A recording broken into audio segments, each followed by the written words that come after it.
Mr Deputy Speaker. I thank the member for Dawson. Call the member for Dunkley. Thank you, Deputy Speaker.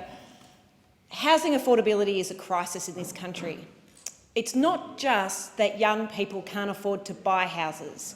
It's that people who are in long-term rentals can't afford to stay where they are because their rents are going up so much.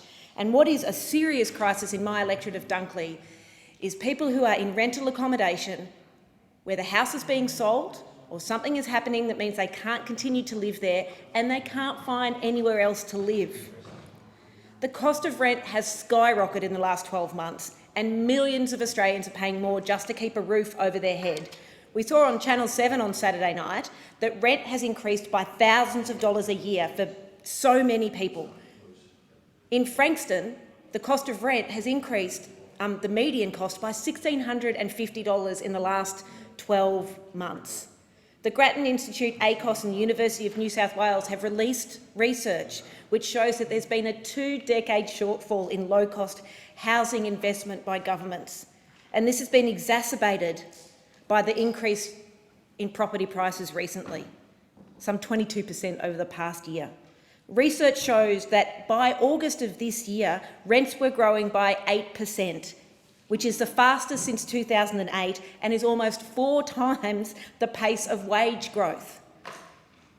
You know, in Frankston, Carrum Downs, Skye, Seaford, Langwarrin, Frankston South and Mount Eliza, across my electorate, rents are going up and up and up and real wages are going backwards. It's everyone who's affected by this, but people who have other disadvantages in their life are truly the ones who are badly affected, like Dom from my electorate who lives in Frankston South with his father. Dom is an NDIS participant and his father is on the age pension. They are good people who are struggling to deal with the challenges life has given them. Dom has a motorised bed and chair and relies on a 4-wheeled walker to get around, and he's recently had surgery. Times are pretty tough. He and his father have been served an eviction notice because the property they're renting is being demolished. They're on the critical wait list for public housing, but they can't find anything in Frankston. There is nothing for them. In Australia today, it is harder to buy a home and harder to rent than it's ever been.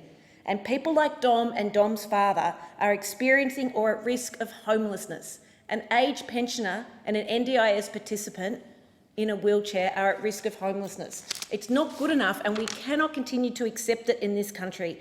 It's why Federal Labor has a plan to address our housing affordability and homelessness crisis, to invest in affordable housing and partner with state governments like the Victorian State Government that also wants to do it. We have to do it for people like Dom and his father and people across my electorate. I thank the member.